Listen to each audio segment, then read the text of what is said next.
মোস্তাফিজুর রহমান ভাই, ছোট্ট একটা বাবু, এত সুন্দর বাবু আমরা আগে দেখি নাই।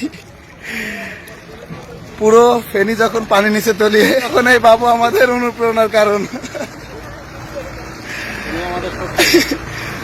আমাদের শক্তির একটা কারণ। আমরা এত কষ্ট করে যখন বাবুরা কোলে নিচ্ছি, তখন আমাদের সব কষ্ট দূর হয়ে গেছে। আমরা খুব সুন্দর, এত শান্ত, পুরো ফেনীর অবস্থা দেখেন।